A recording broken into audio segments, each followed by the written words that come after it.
Hello everyone, आप सबका स्वागत है मेरे चैनल पे रालोजा क्लासेस पर।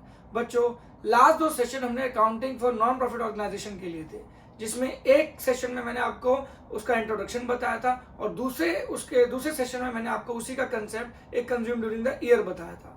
बच्चों, आज हम एनपीओ की अकाउंटिंग का सबसे इंपॉर्टेंट कंसेप्ट पढ़ने जा रहे हैं और इस कंसेप्ट का नाम है बच्चों सब्सक्रिप्शन।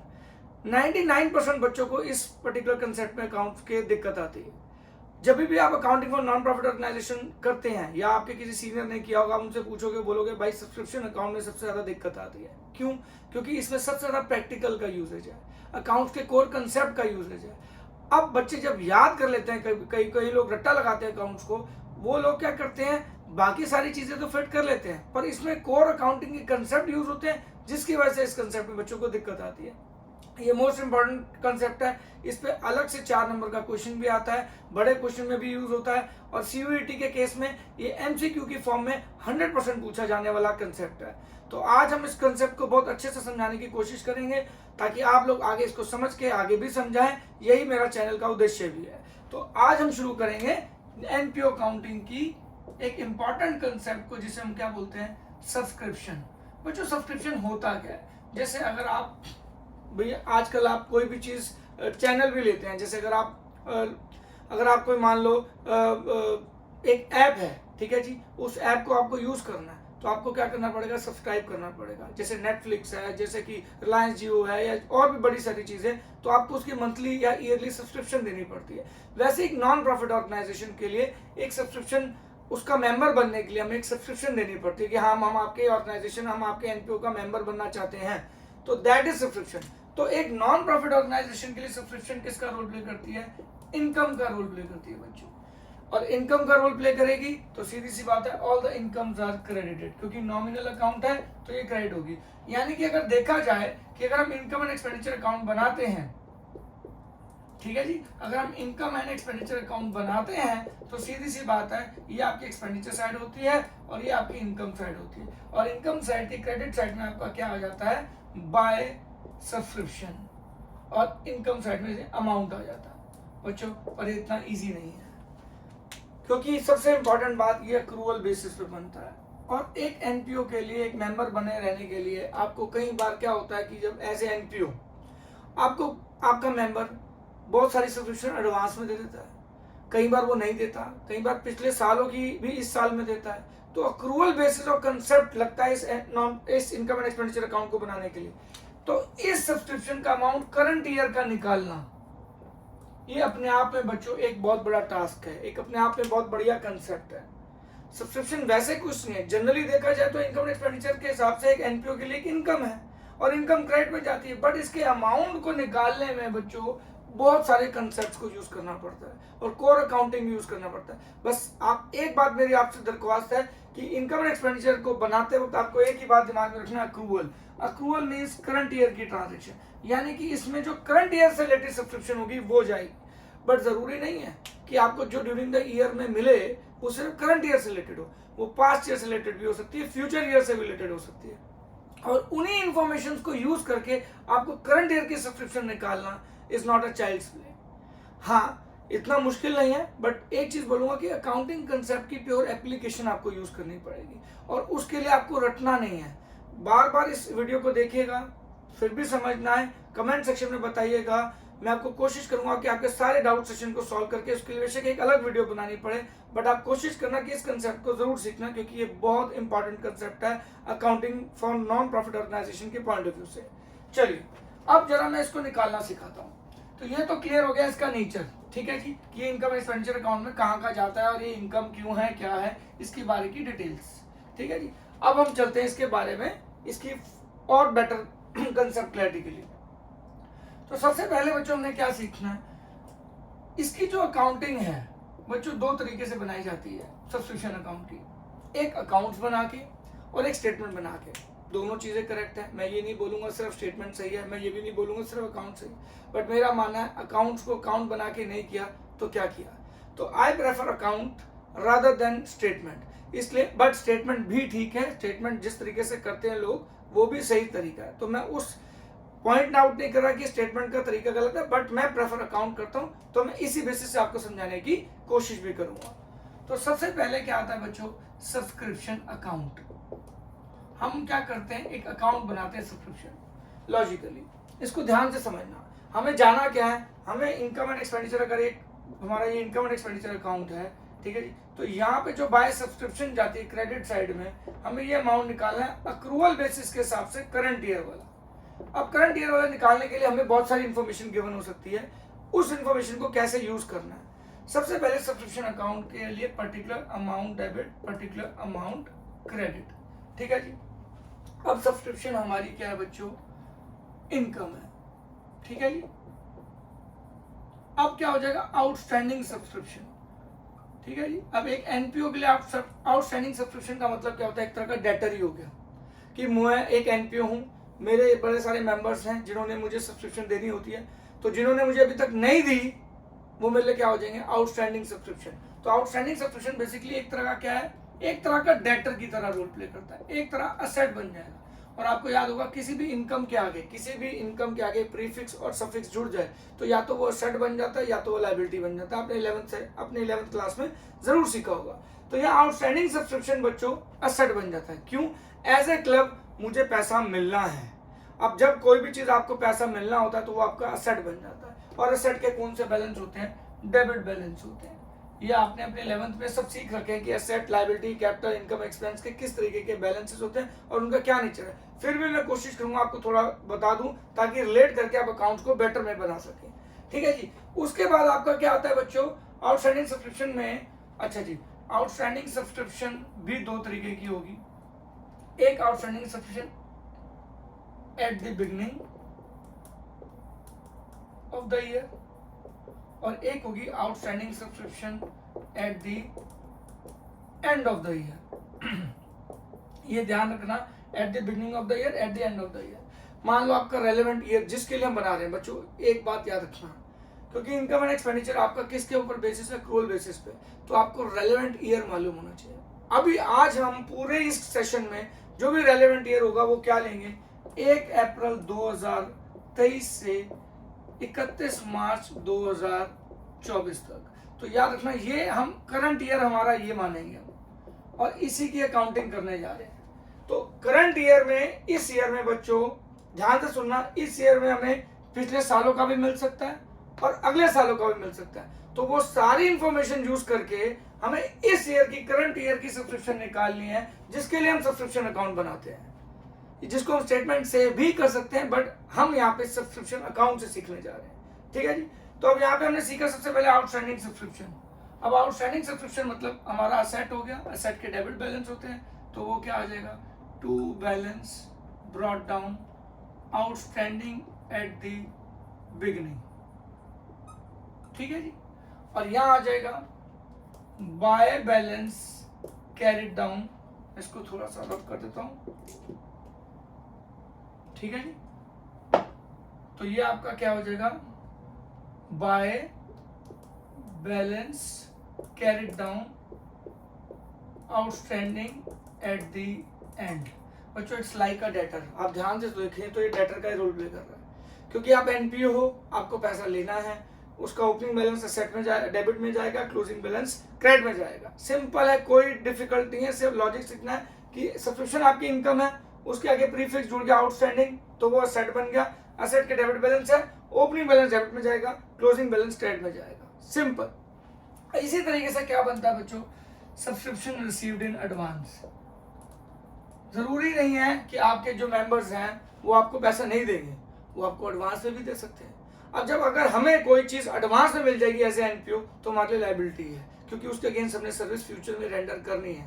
और लायबिलिटी के कौन से बैलेंस होते हैं बच्चों, क्रेडिट बैलेंस होते हैं। तो याद रखिएगा, सब्सक्रिप्शन एक इनकम है, उसके आगे आउटस्टैंडिंग वर्ड जुड़ गया तो वो असेट हो गया, और अगर सब्सक्रिप्शन रिसीव्ड एडवांस हो गई तो वो लायबिलिटी हो गई, और लायबिलिटी के क्रेडिट बैलेंस होते हैं। तो बाय बैलेंस ब्रॉट डाउन, यहाँ क्या लिखेंगे, subscription received in advance at the beginning. Obviously beginning वाला ऊपर आता है, ओपनिंग बैलेंस आपके यहाँ पे आते हैं, ये असेट का ओपनिंग बैलेंस है, ये लायबिलिटी का ओपनिंग बैलेंस है।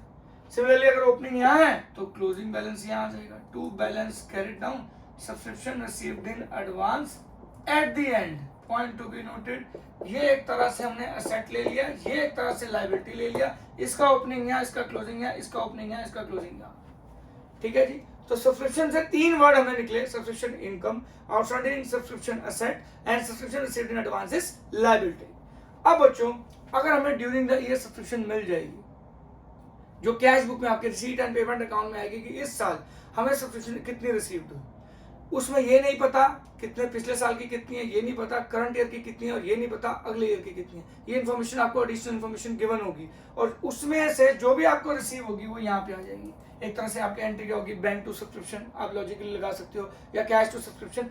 इन शॉर्ट अगर जैसे आप क्रेडिट सेल करते हो, यहाँ डेटर का अकाउंट है, ठीक है जी। अब डेटर अकाउंट के बाद अगर आपको पैसा मिल जाए तो आप क्या करते हो, कैश टू डेटर, तो डेटर कम हो जाते हैं। इस तरह का सब्सक्रिप्शन जो ड्यूरिंग द ईयर आपको मिली है वो यहाँ पे आ जाएगी by bank, receive during the year. और इसमें बच्चों year does not matter, year does not matter, ये सिर्फ एक करंट ईयर में कितनी रिसीव हुई है ये वो फिगर है, कितने इस साल की है ये वो नहीं है, इसमें पिछले साल, अगले साल, इस साल सबकी इंक्लूड होगी। तो याद रखना by bank should always be total subscription receipt during the year irrespective of year. By bank means total receipt, इसको कभी मत भूलना। इसमें ईयर जितने मर्जी गिवन हो आपको सब छोड़ देना, उस पर कोई ध्यान नहीं देना। टोटल मिली बस वो यहाँ उतार दो, टोटल ऐड करो जितने भी साल की, 10 साल की, अगले 10 साल की, पिछले 10 साल की, आपको ऐड करके यहाँ लिखना है। और अल्टीमेटली ये आती कहाँ से है, अगर ये रिसीट एंड पेमेंट अकाउंट आपको गिवन है तो ये यहाँ से कैश बुक की, ये कैश बुक ही होती है, तो कैश बुक की डेबिट से आएगा यहाँ पे टू सब्सक्रिप्शन, जो कि यहाँ पे बाय बैंक की तरह आ जाएगा। समझ आया बच्चों, ये बहुत इंपॉर्टेंट है। और लास्ट फिगर यहाँ पे आती है बच्चों टू इनकम एंड एक्सपेंडिचर। इसका मतलब क्या होता है, जो कि एक्चुअली ड्यू करंट ईयर में हुई है, जो which actually belongs to current year. और ये कहाँ जाती है अगर हम देखें तो यही आपकी कहाँ जाएगी बच्चों, ध्यान से सुनिएगा, यही आपकी इनकम एंड एक्सपेंडिचर अकाउंट की, मान लो ये इनकम एंड एक्सपेंडिचर अकाउंट है आपका, ठीक है, तो यही सब्सक्रिप्शन आपकी क्रेडिट साइड में जाएगी by subscription account working note number 1, और ये आपका बन गया वर्किंग नोट। यानी जब आप इनकम एंड एक्सपेंडिचर अकाउंट बनाते हो उसमें बाय सब्सक्रिप्शन लिखते हो, वर्किंग नोट नंबर 1, वो फिगर क्या है, सब्सक्रिप्शन अकाउंट के अंदर ये वाली फिगर जो आपकी जनरली बैलेंसिंग फिगर निकलती है, हर बार नहीं, क्योंकि डिपेंड करता है क्वेश्चन की फैक्ट्स क्या है, उसके अकॉर्डिंगली बैलेंसिंग फिगर चेंज भी हो सकती है और क्वेश्चन में निकालने को क्या बोला है। बट अगर उसने बोला कि find out the subscription which should be credited to income and expenditure account, तो आपको बेसिकली सब्सक्रिप्शन अकाउंट बनाना है। Outstanding subscription at the beginning यहाँ लिया, एट द एंड यहाँ लिया क्योंकि असेट है, received in advance at the beginning यहाँ लिया, received in advance at the and यहाँ लिया क्योंकि लायबिलिटी है। ड्यूरिंग द ईयर जो हमें रिसीव करेगा वो हमारे डेटर को एक तरह से कम कर देगा, वो यहाँ आ जाएगा। और ये एक तरह से कितने इस साल करंट ईयर में कितनी सब्सक्रिप्शन हमारी ड्यू होती है जिससे हमारे डेटर और बढ़ते हैं, वो ये आ जाएगा। और यही figure finally income and expenditure account की क्रेडिट साइड में बाय सब्सक्रिप्शन जाएगी। तो ये एक बेसिक कंसेप्ट ऑफ सब्सक्रिप्शन है बच्चों। आउटस्टैंडिंग सब्सक्रिप्शन का मतलब क्या होता है, ड्यू बट नॉट रिसीव्ड। और सब्सक्रिप्शन रिसीव्ड इन एडवांस का क्या मतलब होता है, नॉट ड्यू बट रिसीव्ड। तो नॉट ड्यू बट रिसीव्ड मतलब लायबिलिटी हो गई, और ड्यू बट नॉट रिसीव मतलब असेट हो गया। तो ये दोनों के मतलब भी आप एक बार लिख लो, कल को आपको थोड़ा सा ना समझने में आसानी होगी। यानी आप ये लिख सकते हो कि आउटस्टैंडिंग सब्सक्रिप्शन का मतलब क्या है, due but not received, due but not received. इसलिए क्या बनता है बच्चों, असेट बनता है क्योंकि मिलना है हमें फ्यूचर में। और received in advance subscription, received in advance का क्या मतलब होता है, नॉट ड्यू बट रिसीव्ड। तो ये क्या बन जाता है, ये लायबिलिटी बन जाता है। तो आपको ये सारी छोटी होनी चाहिए कि कौन सी चीज क्यों डाली गई है, ये असेट क्यों हुआ, ये लायबिलिटी क्यों हुई, और फिर आगे अकाउंटिंग कंसेप्ट तो पता ही होगा कि असेट के डेबिट बैलेंस होते हैं और लायबिलिटी के क्रेडिट बैलेंस होते हैं। यहाँ तक कोई डाउट है तो आप मेरे को प्लीज कमेंट सेक्शन में जरूर बताइएगा, क्योंकि ये एक बेसिक है, इसको हम फिगर से करने की कोशिश करते हैं। मान लो ड्यूरिंग द ईयर बच्चों एक हमें रिसीव्ड हुई 1 लाख सब्सक्रिप्शन, ठीक है जी। आपको फैक्ट्स ऑफ द क्वेश्चन में गिवन होगा कि during the year subscription received हुई आपको 1 लाख रुपए, ठीक है जी। आउटस्टैंडिंग एट दी ओपनिंग कितनी है आपकी, 10,000, ठीक है जी। और ये कितनी हो गई आपकी, इसको थोड़ा सा रब करके दोबारा ही कर देता हूँ क्योंकि बहुत ज्यादा अब एक्चुअली खिचड़ी पक गई है। अगर मैं इसको ठीक करता हूँ, एक अलग से एग्जांपल देके आपको समझाने की कोशिश करता हूँ। अब यहाँ पे हमारा क्या क्या है, बस कुछ बातों का ध्यान रखना कि आपको इसमें अक्रूवल बेसिस के लिए आपको ये पता होना चाहिए कि कौन से ईयर के लिए आप बना रहे हो, ठीक है जी। अब जैसे आप बना रहे हो 1 अप्रैल 2023 से लेके 31 मार्च 2024 का, ये हमारा रेलेवेंट करंट ईयर है। तो इससे पहले वाले जितने भी ईयर्स होंगे वो क्या हो जाएंगे, प्रीवियस ईयर, और इसके बाद वाले जितने भी ईयर्स हो जाएंगे वो क्या हो जाएंगे, नेक्स्ट ईयर, ठीक है जी। तो बेसिकली एक एग्जांपल ले लेते हैं आपका, ठीक है जी। एक फिक्टिशियस क्वेश्चन ले लेते हैं फिक्टिशियस फिगर्स के साथ, ठीक है जी। एक सब्सक्रिप्शन अकाउंट है। अब यहाँ पे आपका आ गया to balance brought down which shows outstanding at the beginning, और यहाँ आ गया by balance carry down outstanding at the end, ठीक है जी। यहाँ आ गया by balance brought down received in advance at the beginning, और टू बैलेंस कैरी डाउन ये आ गया received in advance at the end. ऐसा क्यों हो चुका है ये मैंने अभी पिछली स्लाइड्स में, मतलब पिछले बार मिटाने से पहले आपको सारा दिखा चुका हूँ और सिखा भी चुका हूँ, ठीक है जी। और यहाँ पे आ गया आपका by bank that is received during the year irrespective of year, और यहाँ आ जाएगा आपका to income and expenditure account due for only current year, जो कि इनकम एंड एक्सपेंडिचर अकाउंट के क्रेडिट साइड में जाता है। अब आपको मान लो ये फिगर गिवन है 1 लाख रुपए, ठीक है, ये गिवन है 10,000, ये गिवन है 20,000, ये गिवन है 30,000, एग्जाम्पल है फिक्टिशियस फिगर, और ये गिवन है 40,000। ये आपको सारा क्वेश्चन में डेटा गिवन होगा कि करंट ईयर को क्या बिलोंग करती है, सॉरी पास्ट ईयर को क्या बिलोंग करती है, फ्यूचर ईयर को क्या बिलोंग करती है। तो आपने क्या करना है, सारी रेलेवेंट इन्फॉर्मेशन जो क्वेश्चन में गिवन है उसको इस अकाउंट में फिट कर देना। और यहाँ पे जैसे अब ये टोटल आ गया 1,30,000, ठीक है जी। इसमें आपको एडवांस और आउटस्टैंडिंग दोनों गिवन होंगे, और ये आपका क्या बन जाएगा, एक तरह से 130 और ये हो गया 70, ये हो गया आपका 60,000। तो ये बैलेंसिंग फिगर आपकी कहाँ जाएगी, इनकम एंड एक्सपेंडिचर अकाउंट में। ये एक बेसिक बिल्कुल सिंपल क्वेश्चन है कि आपको outstanding at the beginning given हो, outstanding at the end given हो, received in advance at the beginning given हो, received in advance at the end given हो, ड्यूरिंग द ईयर कितना रिसीव्ड हुआ, ये कैश बुक से ही यानी कि रिसीट एंड पेमेंट अकाउंट से आपको फिगर मिल जाएगी, ठीक है जी। और अब ये कहाँ जाएगी, ये हमारा जाएगा ओपनिंग एसेट में, ओपनिंग बैलेंस शीट में, ये जाएगा क्लोजिंग बैलेंस शीट में एसेट में, ये जाएगा ओपनिंग लायबिलिटी में ओपनिंग बैलेंस शीट की, और ये जाएगा क्लोजिंग बैलेंस शीट के अंदर लायबिलिटी साइड में, और ये कहाँ जाएगा, इनकम एंड एक्सपेंडिचर अकाउंट में। तो ये बेसिक कंसेप्ट है बच्चों सब्सक्रिप्शन अकाउंट के नेचर का। हर फिगर का कहीं ना कहीं लॉजिक है उसको डालने का।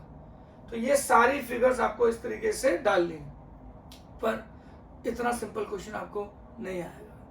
ये पता, ये सीख लेने से आपको ये समझ आ जाएगा कि ड्यूरिंग द ईयर 60,000 बनते थे, 1 लाख रुपए टोटल हमें ड्यूरिंग द ईयर मिले, पर इस साल की इनकम, इस साल का सरप्लस और डेफिसिट निकालने के लिए आपको सिर्फ 60,000 लेने, और बाकी आपके आउटस्टैंडिंग और रिसीव्ड इन एडवांस वो रिस्पेक्टिवली एसेट और लायबिलिटी बन जाएंगे डिपेंडिंग ऑन ओपनिंग है या क्लोजिंग है। अब यहाँ तक तो हो गया एक कंसेप्ट, पर इसके आगे असली सब्सक्रिप्शन अकाउंट शुरू होता है जब आपका क्वेश्चन कॉम्प्लेक्स होता है, जिसमें क्वेश्चन के अंदर एंट्रीज बढ़ जाती हैं, जिसमें आपको बहुत सारे आइटम्स गिवन होंगे, बहुत सारे ईयर गिवन होंगे। तो अब वो चीज कैसे करेंगे, अब हम उसको करेंगे, ठीक है जी। चलिए अब शुरू करते हैं बच्चों मेन कहानी। मैं आपको थोड़ा सा यहाँ पे एक्सप्लेन करने की कोशिश करूंगा ईयर वाइज, ताकि आपको समझ आ जाए। इसमें बहुत सारी ईयर की इंफॉर्मेशन गिवन हो सकती है, बट हम दो ईयर ले लेंगे कंसिडरेशन में। मैंने आपको बताया हमारा रेलेवेंट करंट ईयर कौन सा है, 1 अप्रैल 2023 से 31 मार्च 2024 तक। तो 1/4/2022 से लेके 31 मार्च 2023 तक, 1/4/2000 आपका आ गया 21 से लेके 31 मार्च 2022 तक। ये हमारे क्या हो जाएंगे इस ईयर के लिए, previous years. Point of noted, ये हमारे लिए क्या हो जाएंगे बच्चों, प्रीवियस ईयर। वैसे देखो जी, प्रैक्टिकल में आपको लास्ट 10 साल भी कवर किए जा सकते हैं, आने वाले 10 साल भी कवर किए जा सकते हैं, बट हम यहाँ पे से 2 साल को लेके समझेंगे ताकि आपको कंसेप्ट समझ आ जाए। बस 2 की जगह 10 आ जाएंगे, फर्क कुछ नहीं है। कंसेप्ट अकाउंटिंग वाइज आपको यही समझना है कि हाँ करंट ईयर से प्रीवियस ईयर कौन से हो सकते हैं, करंट ईयर के बाद नेक्स्ट ईयर कौन से हो सकते हैं। अगर ये आप डिफरेंशिएट करना सीख लोगे तो आप 10 का हो, 20 का हो या 2 का हो, आपको करना आ जाएगा। ठीक है जी। अब जैसे ये रेलेवेंट करंट ईयर हो गया, ये प्रीवियस ईयर्स हो गए, और हमारे नेक्स्ट ईयर कौन से हो गए इसके बाद वाले। तो 1/4/2024 से लेके 31 मार्च 2025 तक, ठीक है जी, और 1/4/2025 से लेके 31 मार्च 2026 तक, ये दोनों क्या हो जाएंगे आपका नेक्स्ट ईयर। ठीक है जी। तो हमने डिवाइड करना है सबसे पहले कि अगर हमारे को ऐसा डेटा गिवन हो कि प्रीवियस ईयर की इंफॉर्मेशन भी गिवन है, नेक्स्ट ईयर की इंफॉर्मेशन भी गिवन है, और करंट ईयर की इंफॉर्मेशन भी गिवन है, और इस बेसिस की इंफॉर्मेशन के साथ हमारे को करंट ईयर की सब्सक्रिप्शन निकालनी है जो कि इनकम एक्सपेंडिचर में क्रेडिट होगी। ये अपने आप में सबसे मुश्किल और सबसे कहते हैं ना सबसे बढ़िया कंसेप्ट है। इंश्योर नॉट मुश्किल बोले, सबसे बढ़िया कंसेप्ट है क्योंकि कोर अकाउंटिंग यहाँ पे यूज होती है। चलिए इसको हम करने की कोशिश करते हैं। ठीक है जी। अब क्या है जी, सबसे पहले हम वापस क्या करते हैं, मैं मार्कर चेंज करके कोशिश करता हूँ डार्क कर दूं थोड़ा सा, ये भी लाइट है।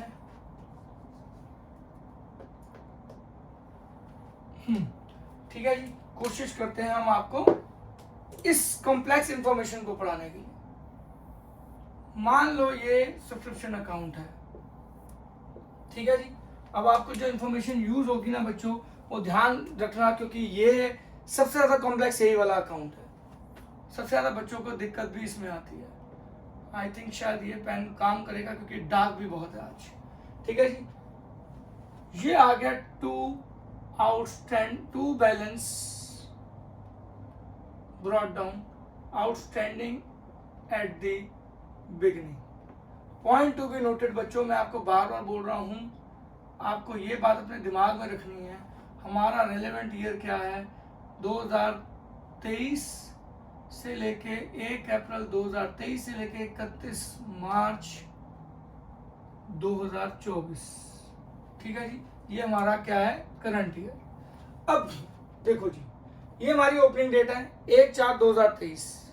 1 अप्रैल 2023 को अगर आउटस्टैंडिंग होगा तो किस साल का हो सकता है। अभी तक 1 अप्रैल 2023 आई है, तो अभी तक जो ड्यू हुआ वो पिछले सालों का ही होगा।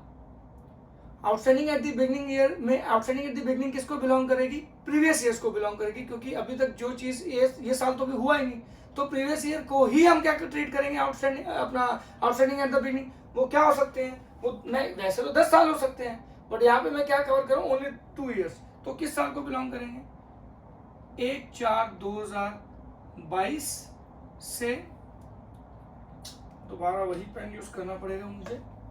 ठीक है जी। 1/4/2022 से 31 मार्च 2023 और 1/4/2021 से लेके 31 मार्च 2022। बच्चों इस बात को याद रखना, ध्यान से सुनना, ये है आउटस्टैंडिंग एट द बिगनिंग। हम करंट ईयर में कौन सा आउटस्टैंडिंग लेंगे, पिछले सालों का। यहाँ पे बहुत सारे साल ले सकता हूँ, पर मैं सिर्फ 2 साल कवर कर रहा हूँ।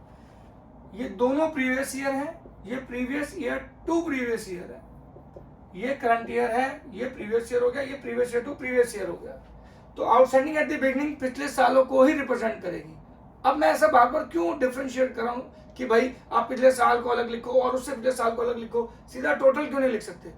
अगर हमें total outstanding as on given होगा, इस डेट पे एज ऑन हमें गिवन है कि टोटल ये आउटस्टैंडिंग है, कितने ईयर्स का है वो डज नॉट मैटर, अगर टोटल गिवन है तो सीधा हम यहाँ ये बाहर आउटर कॉलम में फिगर लिखेंगे। अगर हमें स्पेसिफिक ईयर का गिवन है कि भाई पिछले साल का आउटस्टैंडिंग ये है, उससे पिछले साल का आउटस्टैंडिंग ये है, तो हमें यहाँ पे फॉर द ईयर गिवन हो, जब भी याद रखना फॉर द ईयर, हमें जब भी गिवन हो इंफॉर्मेशन में, क्वेश्चन में, फैक्ट्स में कि फॉर द ईयर, कि इस ईयर का इतना आउटस्टैंडिंग है और इस ईयर का इतना आउटस्टैंडिंग है, जब हमें ईयर स्पेसिफिक गिवन होगा तो आप इनर कॉलम में उनको लिखोगे और उनका टोटल करके एज ऑन में जाओगे, टोटल आउटर कॉलम में लिखोगे। पॉइंट टू बी नोटेड, मैं आपको बार बार बोल रहा हूँ, अगर आपका इनर कॉलम में, अगर आपको फॉर द ईयर गिवन है, स्पेसिफिक ईयर का गिवन है, तो आप इनर कॉलम में लिखोगे, जितने भी वो आउटस्टैंडिंग ईयर बनते हैं, 5 प्रीवियस ईयर बनते हैं, वो लिखते जाओगे यहाँ पे, उनका फॉर द ईयर लिखोगे और वो टोटल करके एज ऑन कर दोगे। ये बहुत इंपॉर्टेंट है कि अगर टोटल गिवन है आउटस्टैंडिंग, और वो आपको क्वेश्चन की इंग्लिश से समझ आएगा, टोटल आउटस्टैंडिंग गिवन है, एज ऑन गिवन है, तो वो यहाँ आएगा। स्पेसिफिक ईयर की इंफॉर्मेशन गिवन होगी तो इनर कॉलम में आएगी, और इनर कॉलम को यूज करके आप इनको ऐड करके टोटल एज ऑन करके आउटर कॉलम में लिखोगे। यही इस क्वेश्चन का सबसे खतरनाक और सबसे प्यारा पॉइंट है। यहाँ पे आ जाओ आप, बाय बैलेंस ब्रॉट डाउन। बच्चों थोड़ा गला खराब है, मे बी आपको साउंड क्वालिटी में थोड़ी सी दिक्कत आ रही होगी, but I am really trying कि आपको सही इंफॉर्मेशन मिल सके। अब ये हो गया by balance brought down received in advance at the beginning. इस तारीख को कितना एडवांस आपको आ सकता है और कौन से ईयर का आ सकता है। आज आपका साल शुरू हुआ है, मैंने इस साल पढ़ाना शुरू किया 1 अप्रैल को, तो इस साल मुझे किस साल का एडवांस आएगा? या तो इस साल का एडवांस आएगा या तो अगले साल का एडवांस आएगा। यानी कि या तो वो करंट ईयर का होगा या तो वो नेक्स्ट ईयर का होगा, और भी नेक्स्ट ईयर आ सकते हैं, बट यहाँ पे मैं सिर्फ क्या कवर कर रहा हूँ, 2 ईयर्स। मैं आपको बार बोल रहा हूँ, यहाँ मैं सिर्फ क्या कर रहा हूँ, 2 ईयर्स। तो पॉइंट टू बी नोटेड, आपको देख लेना कि आपको करंट ईयर लेना है या नेक्स्ट ईयर लेना है। मतलब सॉरी, यहाँ पे आपको देख लेना कि भैया जो भी आपका received in advance at the beginning है, आप खुद सोच के देखो, आज आपने बिजनेस शुरू किया, अभी 1 अप्रैल तारीख है, आपको कुछ एडवांस पैसा मिल रहा है आपके डेटर से, तो वो क्या होगा, एक तो आपकी लायबिलिटी होगा, पर किस ईयर को रिप्रेजेंट करेगा, या तो इस साल को रिप्रेजेंट करेगा या तो अगले साल को रिप्रेजेंट करेगा। मैंने 1 अप्रैल को अगर कुछ पढ़ाना शुरू किया तो या तो इस साल की फीस देंगे या तो अगले साल की फीस दे देंगे एडवांस में, कि चलो इस साल की भी रख लो और अगले साल की भी रख लो। 11th में पढ़ाना शुरू किया 1 अप्रैल को, तो उन्होंने कहा सर आप 11th की फीस भी रख लो, 12th की भी फीस रख लो, तो वो करंट ईयर को रिप्रेजेंट करेगी और नेक्स्ट ईयर को रिप्रेजेंट करेगी। यहां तक समझ आया? और अगर ये फॉर द ईयर गिवन है स्पेसिफिकली इंफॉर्मेशन में, तो वो यहाँ आएगा। अगर टोटल गिवन है, एज ऑन गिवन है, तो वो यहाँ आएगा। पॉइंट टू बी नोटेड, मैं आपको बार बार बोल रहा हूँ, अगर फॉर द ईयर गिवन है तो वो यहाँ आएगा, अगर टोटल गिवन है एज ऑन तो वो यहाँ आएगा। इसका मतलब बार बार आपको एक चीज समझनी है कि अगर वो स्पेसिफिक ईयर की इंफॉर्मेशन है, फॉर द ईयर को बिलोंग करती है, तो वो इनर कॉलम में आएगी, और इनर कॉलम को ही ऐड करके हम आउटर कॉलम में पहुंचेंगे। और अगर सीधा हमें एज ऑन गिवन है, आउटर कॉलम गिवन है, हमें फर्क नहीं पड़ता करंट ईयर का, मतलब उसमें हमें बाइफर्सिफिकेशन करने की जरूरत नहीं, बाइफर्केट करने की, तो हम सीधा यहाँ लिख देंगे। पर मेरा मानना है कि जितनी भी इंफॉर्मेशन आपको गिवन है, आप उसको इस अकाउंट में उतारोगे तो आपकी अंडरस्टैंडिंग बेहतर बनेगी। चलिए, यहाँ तो आ गया आपका बाय बैंक, और ये क्या है, रिसीव ड्यूरिंग द ईयर। ये तो टोटल रिसीट है इररिस्पेक्टिव ऑफ ईयर। ईयर तो पता ही नहीं आपको किस ईयर को बिलोंग करता है, टोटल कैश जो आपके हिस्से में आया वो सारा का सारा यहाँ आ जाएगा। किस साल को बिलोंग करता है वो आपको दिखाने की भी जरूरत नहीं है, आपको सिंपल यहाँ बाय बैंक पास्ट ईयर का, करंट ईयर का और फ्यूचर ईयर का समेशन यहाँ डाल देना। ठीक है जी। अब हमारे पास क्या रह गया, by outstanding, by balance brought down outstanding at the end. अब करंट ईयर का एंड, यानी इस तारीख को आउटस्टैंडिंग जो होगा वो किस साल को बिलीव कर सकते, किस साल को बनेगा। अगर हम इसको तोड़ें तो या तो ये पिछले साल का भी आउटस्टैंडिंग हो सकता है और या तो एक करंट ईयर का हो सकता है, क्योंकि आउटस्टैंडिंग एट द एंड में अगले साल का आउटस्टैंडिंग तो हो नहीं सकता, वो तो भी हुआ ही नहीं। तो आउटस्टैंडिंग वही होगा जो ड्यू हुआ है, तो ड्यू यहाँ पे सिर्फ या तो प्रीवियस ईयर का होगा या तो करंट ईयर का। आपको सिर्फ ये ईयर बाइफर्केट करने आने चाहिए, आपको ईयर बाइफर्केट करने आ गया, आपका आधा काम हो गया। तो अब यहाँ पे आपको क्या करना है, ये प्रीवियस ईयर किसको बिलोंग करेगा बच्चों, इससे पहले वाले जितने भी साल होंगे। अब चाहे वो 1 भी हो सकते हैं 2, पर यहाँ पे मैं सिर्फ 2 ईयर्स कवर कर रहा हूँ, इसलिए प्रीवियस ईयर मैंने ये ले लिया। ठीक है। और करंट ईयर, अगर फॉर द ईयर ये इंफॉर्मेशन हमें गिवन है कि इतना इतना आउटस्टैंडिंग इस ईयर का है, तो वो यहाँ आएगा, और उन दोनों को ऐड कर देंगे तो हमारा क्या आ जाएगा, एज ऑन। और अगर हमें एज ऑन गिवन है तो हम यहाँ लिख देंगे, और उसको चाहे तो फिर इनर कॉलम में हम क्या कर सकते हैं, बाइफर्केट कर सकते हैं, डिफरेंशिएट कर सकते हैं कि प्रीवियस ईयर को कितना बिलोंग करता है और करंट ईयर को कितना बिलोंग करता है। सिमिलरली अब हम यहाँ पे क्या करेंगे, टू बैलेंस कैरिड डाउन। ठीक है जी। अब ये क्या हो गया आपका, received in advance at the end. अब इसमें क्या हो सकता है बच्चों, हमारे ये इस डेट पे एडवांस, अब इस डेट पे एडवांस हमारा करंट ईयर की आखिरी डेट पे एडवांस क्या होगा, या तो अगले साल का होगा या तो और उसके अगले साल का होगा। तो यहाँ नेक्स्ट ईयर आएगा या next year to next year आएगा। और इसमें भी वही है, अगर फॉर द ईयर आपको इंफॉर्मेशन गिवन है तो वो दोनों ऐड करके आप यहाँ पे क्या निकालोगे, एज ऑन। यानी सारी गेम इस क्वेश्चन में घूम फिर के क्या होगी आपकी इन्फॉर्मेशन में, या तो आपको एज ऑन गिवन होगा या तो आपको स्पेसिफिक ईयर गिवन होगा। स्पेसिफिक ईयर गिवन होगा तो इनर कॉलम में ऐड करके आउटर कॉलम में फाइनल फिगर लिखनी है, ये सबसे इंपॉर्टेंट बात है, ठीक है जी। और यहाँ क्या आ जाएगा आपका to income and expenditure account, और ये क्या हो जाएगा जो current due during the year वो यहाँ आ जाएगा। फाइनली की करंट कितना जो इनकम एक्सपेंडिचर की क्रेडिट साइड में जाएगा वो ये फिगर होगी। बस आपको इतना तय करना है कि कौन सी फिगर किस ईयर को बिलोंग करती है। अगर आपको स्पेसिफिक ईयर्स की इन्फॉर्मेशन गिवन है, outstanding at the beginning, outstanding at the and, received in advance at the beginning, received eight the and, तो उसको पहले इनर कॉलम में बाइफरकेट कर लो और यहाँ बाय बैंक लिख दो, बैलेंसिंग फिगर आपकी यही आ जाएगी। एज ऑन गिवन हो तो outer column, specific year for the year हो तो इनर कॉलम, बस इतना आपको दिमाग रखना है। इसको आप प्रैक्टिस करिएगा। प्रैक्टिस करने के बाद कोई भी क्वेश्चन आपको नहीं होगा आप कमेंट सेक्शन में मुझे बताइएगा, मैं उस क्वेश्चन को आपको एक वीडियो बना के आपको जरूर सॉल्व करके दूंगा, नहीं तो किसी और तरीके से भी मैं आपको आपका सोल्यूशन प्रोवाइड कर दूंगा, ठीक है जी। तो ये आप जरूर कीजिएगा। अब इसमें 2-4 और भी पॉइंट है कि अगर ये जो नेक्स्ट ईयर में हमें ये गिवन होगा, एट द बिगनिंग में हमें नेक्स्ट ईयर का एडवांस गिवन होगा, आई रिपीट, अगर eight the beginning of the year में नेक्स्ट ईयर का एडवांस गिवन होगा तो वो इस वाले नेक्स्ट में ऐड भी हो जाएगा, क्योंकि ये वाला नेक्स्ट ईयर कौन सा होगा जो ड्यूरिंग द ईयर रिसीव्ड हुआ है, और ये हुआ पिछले साल अगले साल का एडवांस, पिछले साल अगले साल का एडवांस, तो वो ये वाला जो नेक्स्ट ईयर वाला है इसमें ऐड कर देना, जो इस साल एडवांस मिला है और जो पिछले साल अगले साल का एडवांस मिला है, ये दोनों ऐड कर देना, तो आपका ये टोटल आता है। ये आप प्रैक्टिस करोगे, क्वेश्चन करोगे, आपको खुद समझ आ जाएगा। इन केस समझ नहीं आता तो मुझसे एक क्वेश्चन ऐसा करते हुए जरूर पूछना, कमेंट सेक्शन में मैं आपको बताने की कोशिश करूंगा।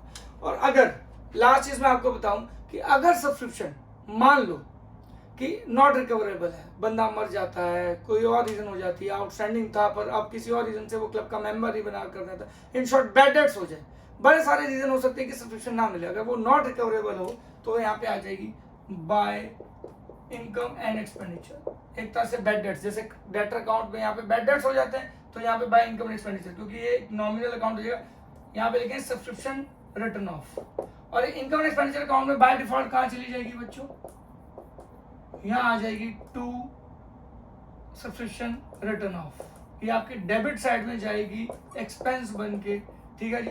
तो अगर आपकी कोई सब्सक्रिप्शन राइट ऑफ होती है जो आपको रिकवरेबल नहीं है तो बैड डेट्स की तरह यहाँ पे आ जाएगी by income and expenditure account में, क्योंकि नॉमिनल अकाउंट है इसलिए इनकम एक्सपेंडिचर अकाउंट में ट्रांसफर करेंगे और इनकम एक्सपेंडिचर अकाउंट की डेबिट साइड में ये ट्रांसफर हो जाएगा। आप पूरी कोशिश कीजिएगा इस इंफॉर्मेशन को यूज करके क्वेश्चन को सॉल्व करने की। इन केस फिर भी कोई दिक्कत आती है तो मैं कमेंट सेक्शन में आपको जरूर हेल्प करूंगा आपको आपका आंसर करने की। आई होप आज का सेशन आपको समझ आया होगा। इन केस मेरी आपसे फिर रिक्वेस्ट है कि आप अपने डाउट्स में से पूछेगा, मैं पूरी कोशिश करूंगा आप तक पहुंचने की। आई होप आज का सेशन आपको पसंद आया होगा। नमस्कार, thank you so much, God bless you all, take care.